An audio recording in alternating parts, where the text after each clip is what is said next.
RTE Soccer Women's World Cup podcast, sponsored by Cadbury. For grassroots to national level, a supporter and a half of women's football in Ireland. Turn the world round, shut the show down. I've been spinning, couldn't slow down. On the road now. All right, welcome along to the RTE Soccer Women's World Cup podcast. Raf Diallo here, and just 3 days to go to the start of the tournament and Ireland's opening game against Australia. That fixture at Stadium Australia in Sydney will be live on RT2 and RT Player, with coverage underway from 10:30 a.m. straight off the back of the 8 a.m. kickoff between the other co-hosts, New Zealand and Norway. But Ireland were dealt a scare on Friday when Denise O'Sullivan, one of the key stars of the team and a major contributor to qualification, was on the end of a late challenge against Colombia in the final warm-up game near Brisbane, one that bookended the abandonment of the match after 20 minutes. And to discuss that and more, I'm joined by Ireland international Megan Campbell and RT Sport Online's Anthony Pyne, who is in Brisbane at the moment. And Megan, I suppose maybe start off just on your overall reaction when you first heard about what happened in the Colombia game, and then specifically with Denise, because I suppose information sort of has dripped in the first few hours, and then obviously the last couple of days as well. Yeah, I think my immediate reaction was worry for Denise and her well-being. I dropped her a message straight away as soon as I heard the news of it. Obviously, I'm hearing everything as you are hearing it. So as soon as I heard that information coming through, I messaged her just to let her know that I was thinking of her, and hopefully it was nothing serious. But for the Ireland camp as a whole, obviously, to lose someone, or to possibly lose someone such as Denise O'Sullivan, who is an unbelievable player for one, but two, just the knit in the team, you know, and I would say probably one of the best players that we have in our national team ever. You know, she would be a big loss if we missed out on her playing. Yeah, and Anthony, before I get your, I suppose, the breakdown of how everything unfolded in terms of the match itself, and then to the point where we are now, where there is a little bit of encouragement in terms of Denise O'Sullivan's possible availability for that opening game. Let's listen to Vera Powell, who was speaking to Tony O'Donoghue on Saturday just about the circumstances around it. Talk to me about last night. I mean, for a game to be abandoned is extraordinary. Describe for me how the game went and what brought you to that decision. Well, it's for me also the first time. I'm now in football for 47 years, and it's the first time that I experienced this. The game actually started lively. We had a chance. Louise had a good header just off the post. Courtney Brosnan made a fantastic one-on-one save. They were powerful. We were lively. We were sharp. It was actually starting off quite well, the game. But it built up into a situation that it became dangerous. There was first on the other side, there were some moments. Then there was a moment that Russia got a tackle in which she could have potentially got very, very injured. Then there was a lot of things about it. Around it. It took a few minutes for the game to start again, and then within 2 minutes there was this tackle on the knees, which, can I say, not within the loss of the game. Let's say it like that. And that's that brought an atmosphere that I saw that there was hardly a way that it could get right. Again in that game. So surely wasn't it up to the referee at that point to take control of the game? Yes, but if I can picture it, there was a player in very much pain on the pitch, players around who were extremely upset. So I went calm to their coach, because I wanted to see if we could calm things down together. He came up, but sat down again. I must say their bench was calm also. Then their team manager came to me. Spoke only one sentence, but also calm. I was calm, so I decided to take the players away. And the players felt that they were in big danger here, and I have said that I would support them in that fact. So I called the management of the FAI to have a calm discussion. Then we had a discussion with the referees. There was contact with Dublin, and collectively we decided that there was no other way than to ask the referee to stop the game. And the referee agreed. She stopped the game, and I think the statement of Colombian FA says that they respected our decision.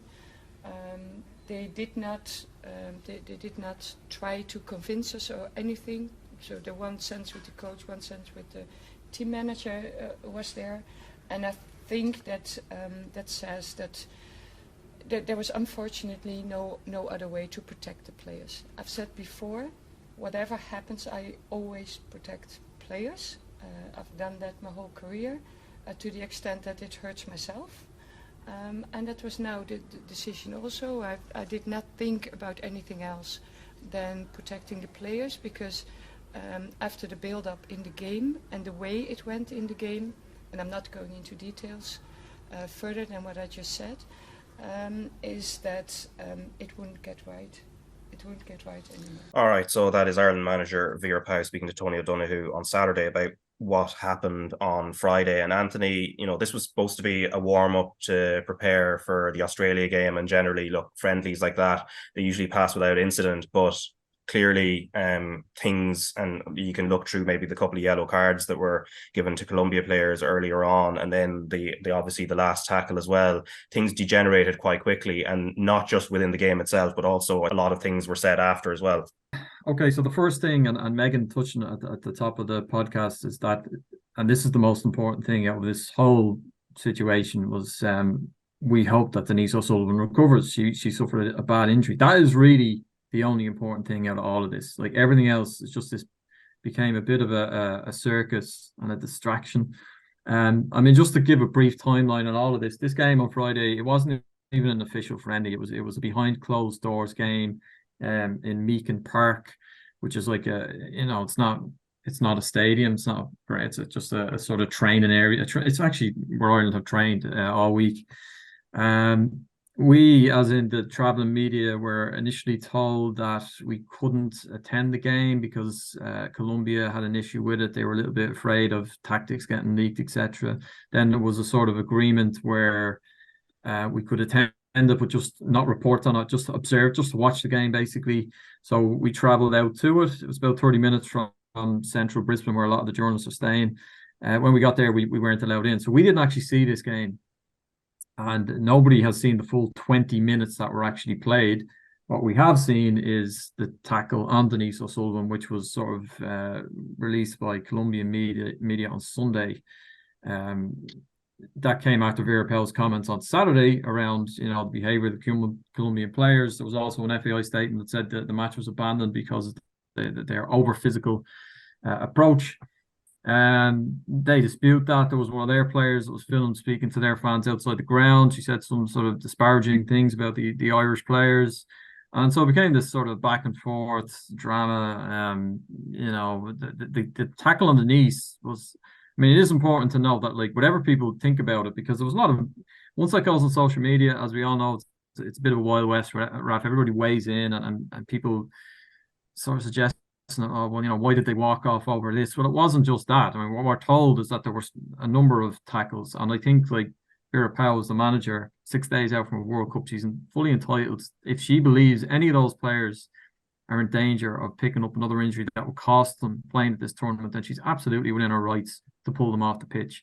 But without seeing the full 20 minutes, it's hard to know for sure. Like, we can only go on what we're told from her. Obviously, Colombia might dispute that. But anyway, regardless of all that, really, the only thing that matters at this point is that, one of our best players, along with Katie McCabe, is, she might miss that first game. Now, she did return to training today, but very, very light training, mainly just stretching, a little bit of jogging. We went out and had a look at that earlier on. We spoke to Vera Pauw as well this morning. She said the medical team are hopeful, really hopeful is exactly what she said, and that she could make it. It's not a fracture. She went for a scan immediately afterwards. It's not a fracture or anything like that. It's soft tissue damage and bruising around the bone, which is painful, but obviously not as bad as a break. So she has a chance, but it's not a certainty. It's not a certainty. And Vera Pauw said as much. She says, look, we still don't know. We have to see how it reacts over the next, I guess, 24, 48 hours. And we keep our fingers crossed. But within all of this, hoo-ha and back and forth, at the end of the day, like that game is in the rearview mirror now. It's all about Thursday, and we just hope that Denise O'Sullivan recovers sufficiently to take her place in the middle of the park, give Ireland the best possible chance to get a result against a very, very good side, a really good side. Because at the same time all this was going on in Brisbane last Friday night, Australia were playing France in a really high quality game. I mean, for anybody who saw that match, it looked like a knockout game. It looked like a game in the World Cup knockout stages. Real intensity and pace about it, and Australia were very impressive. They really were. So this is a mammoth task for Ireland, a mammoth task, and they're going to need Denise O'Sullivan. They really are going to need her, and let's hope that she recovers in time. But we still don't know. Yeah, and Megan, I suppose from your own experience of playing as well, in terms of overcoming the pain barrier after a knock or a challenge like that, and how much time it takes to recover. And I guess every injury is going to be slightly different, but what is the challenge for Denise there, especially when it comes to the pain side of it? Yeah, naturally there will be pain probably through her leg where she had the contact, but I know Denise O'Sullivan years, and she's a tough nut, and I don't think anything will keep her off that pitch come Thursday night. And obviously they have to be wary and say that there's not a certainty about her playing and stuff. But if I know Denise O'Sullivan, it would be that she'd definitely be on the field on Thursday. And as myself and all the rest of the Irish fans watching on, we're all praying that that's the case. And if the recovery doesn't happen in time, and maybe she's not available for the first game, but maybe the second and third, how do you think Vera Pauw will, she'll convene that squad in terms of who comes into midfield, or will it be someone like Megan Connolly who will be kind of moved out of the back three and moved forward, or how do you think that will be? How do you think things will be shifted around, I guess? Yeah, there could be a lot of rotation. Obviously, like you said, that Meg Conley can play defensive backline, obviously, but then through the middle as well, we've got a lot of forward players who can play multiple positions, and formations can vary as well to fit in players. So I don't see it being an issue for us as a team. I think we've got a lot of depth within our squad, a lot of variation within our positions on the field and formation. So I think we'll be good regardless, but obviously we'll be even better when Denise is on the field. Yeah, and Anthony, I know you were at training this morning, and we'll talk about the Australia side as well. But outside of the situation with Denise O'Sullivan, what are the other talking points at the moment? Everybody's good, Raf. I mean, the other player that was referenced from last Friday was Rusha Littlejohn. Vera Pauw did tell us that she was on the end of a heavy tackle, but she's fine. As I said, we only saw the start of training like for sort of 10 or 15 minutes today, so we weren't able to stick around to see the real intense, heavy duty stuff. But everybody's in good spirits.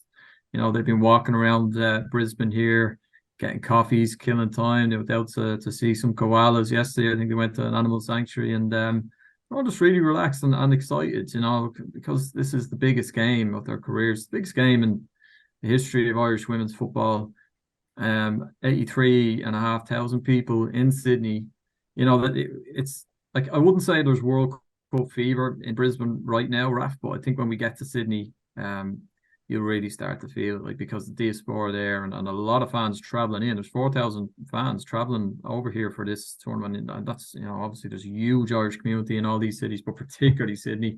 Sell out, massive game, and I think they're all just can't wait to get out and actually get this World Cup started. Get down to the business end of things.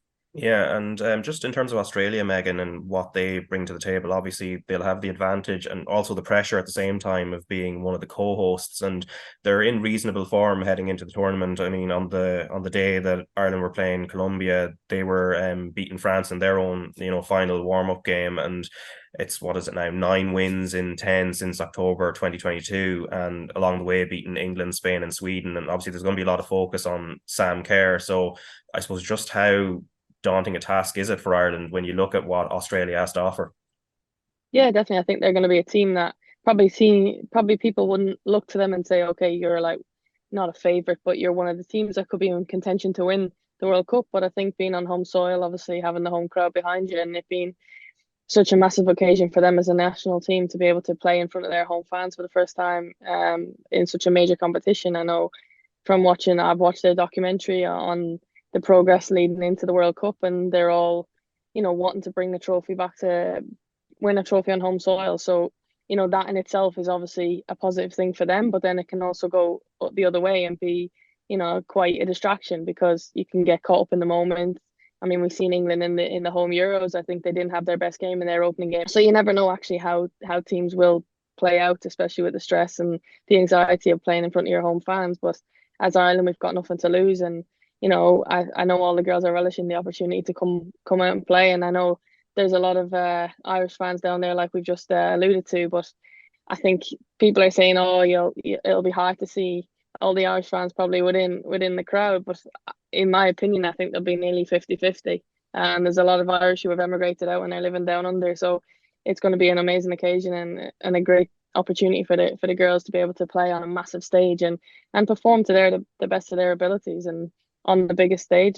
Yes, people can say there's pressure probably for Ireland women being in their first tournament, etc., etc. You're playing against the host, but the pressure's on Australia ultimately, and the girls can go out and play with freedom and just enjoy the occasion overall. And I know everyone's family and stuff will be traveling down, and my mum and dad is still flying out as well to support the team, and I've got all the family down there. So I mean, there's the amount of people that are there supporting the girls. It's going to be an amazing occasion, and hopefully if we can keep Sam Kerr, Mary Fowler, obviously dual nationality, and with Ireland, if we can keep her quiet, Caitlin Ford as well. They have some big, massive players, but so do we. So yeah, I'm not worried, and I think it'll be a great game to open the tournament. Yeah, and like you referenced Sam Kerr there. Obviously, she's a superstar, both at club level, everything she's achieved. But I suppose the spotlight, even I suppose in comparison even to some of the New Zealand players and the other Australian players, the spotlight, she's sort of like the symbolic player in this tournament. So there's a huge amount of pressure on her as well. Obviously, she's delivered at the last World Cup. I think she scored something like 5 goals in that one. But as you said, while she'll be a major threat to Ireland as well, she'll probably be feeling a little bit of pressure too. Yeah, big players want to play in big tournaments, and they turn up in big tournaments, and the pressure will be on her, and everybody will be watching her to be providing the goals for Australia, but also to bring them further in the competition. But I'm hoping, and I've no doubt that the girls on the night on Thursday, well, it'll be afternoon over here, but we'll do a job on her, and we'll be all right. Yeah, and Anthony, I suppose in regards to the the Australia build-up, I know you've been to the press conference today. What's the general mood, and how are they trying to project themselves ahead of this opener? Well, very, very focused, and like it's interesting talking about the pressure that's on them. There is pressure on them. There absolutely is. I mean, when England won the Euros, their first game was against Austria. Now they won the game 1-0. But they didn't play well. They did look like a team that had the weight of the world on their shoulders. So their nightmare scenario, because they do believe, we've been looking at the papers and getting a sort of gauge the temperature over here, what the media are feeling and the public are feeling, and they absolutely believe that they can win this World Cup. But they're a little anxious about this opening game. Like if they stumble against Ireland, it would be a massive setback for them. They just want to get this game out of the way, get a win. Then they're up and running. They really don't want to be in a situation where they have to beat Canada in the last game. They have Canada the last game. We have Canada in our second game in Perth, and then we come back to Brisbane to play Nigeria. So, we were out at a presser today with Claire Hunt and Lana Kennedy. Lana would know the Irish players very well, played in the Women's Super League. They were, Claire Hunt spoke about, they're expecting Ireland to be physical. They're not paying too much attention to what happened last Friday in terms of this this any suggestion that Ireland don't like the physical side of things because they walked off the pitch. They're not having that at all. And I think rightly so. Like Ireland are not going to back down. And what I would say is Australia are a very strong, quick team. You know, you wouldn't doubt that Ireland are going to put it up to them and give it absolutely everything they have, but they are such a dynamic team with so much pace and quality in that side. The wide areas alone, like Courtney Pyne, Rasso, Ellie Carpenter, Ford can drift out there. Mary Farrell came off the bench, you know, to score the goal. She probably won't start on Thursday, but what a player to bring on. Cooney Cross, Gorey in the middle of the park, like that. They're very good. They're a very good side. That being said, they can be got at and they do give up chances. It's just with Ireland, they probably won't make too many quality chances. If you look at Ireland against the USA twice and the France game, they actually could have taken the lead in all three of those games. They could have taken the lead in all three. The first half's performance in all three games were excellent. The problem was that in the second half they did fade, and when they went one down, they couldn't really muster a response. So first goal, Raf. I mean, I'm stating the obvious. That's every game of football, but I think the first game, particularly on Thursday, absolutely. If Ireland can get it, they have a chance. They have a real chance. But if they give up an early goal first, it's going to be difficult. You know, this is a good Aussie team. Yeah, and Megan, I know you've written the first of your columns that were published on RT.ie. The first one was Saturday, and I guess you were, I suppose, outlining, I suppose, the human side when it comes to World Cup selection, how difficult it is for players that, you know, don't make it into the final squad, and in your case, you know, injury being the main factor. And I suppose it came back to, I suppose the quote that came back to me was, sport can be cutthroat at times, and I don't think people appreciate that side of it unless they are in it. So it's obviously something that it's difficult to deal with, but as you've said, you know, you're going to be Ireland's biggest fan. Yeah, definitely. I think in saying that line, I mean, as in, obviously from the outside, I'm of course very, very in a privileged position to be able to play football and to have it as my job, and to even say that football is my job is obviously an incredible thing for me. So I am very, you know, I am very thankful for that. But at the same time, it can look from the outside that it's a luxury, it's the money, you're playing football, you travel in the world, it's easy, it's this and that. But the mental side of it is actually a lot tougher than a lot of people see or think. And until you're in tough situations, such as not being selected for the World Cup, or an injury, or having to retire, or like there's loads of factors that go into footballers' careers, and being let go by a club, signing for a new club. Like there's so much that probably people think, oh, it's a fantastic opportunity, but they actually don't think of the behind the scenes things, like how it affects the player, how it affects their family and friends. Because obviously, like for the last 2 weeks, I've not really spoke much about things. I've been quite, you know, I've internalized a lot of stuff and shutting off from social media, shut off from people, family, friends. I wasn't able to come to the realization of what had happened, but also to relive it every day was really hard for me. So I literally had to switch off. And it's not just the effect that it has on players, but also, you know, the other side of the game as well is that your family and friends get affected by it. And obviously they don't want to see you in the situation that you're in, but they feel almost helpless, like they couldn't do anything for me. You know, they couldn't change the situation or the outcome. But yeah, I think it's so important that people realize like that it's not as easy as everybody seems or thinks. And, you know, there's a lot of people working behind the scenes to help myself personally, but also a lot of other players psychologically in that position.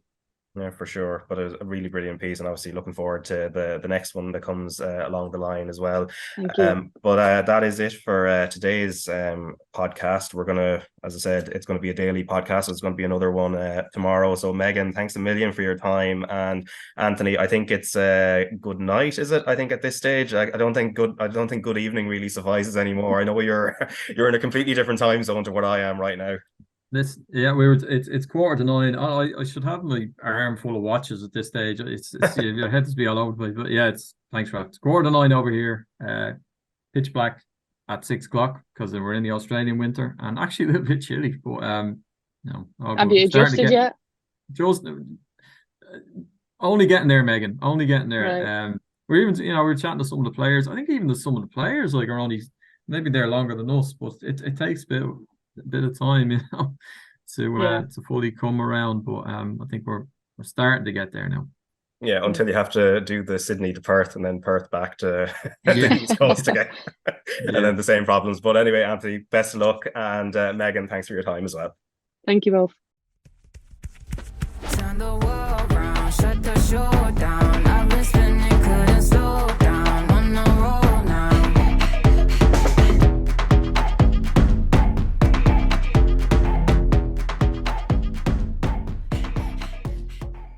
A supporter and a half likes, shares, comments, and tweets. Cadbury sponsors RTE Soccer Women's World Cup podcast.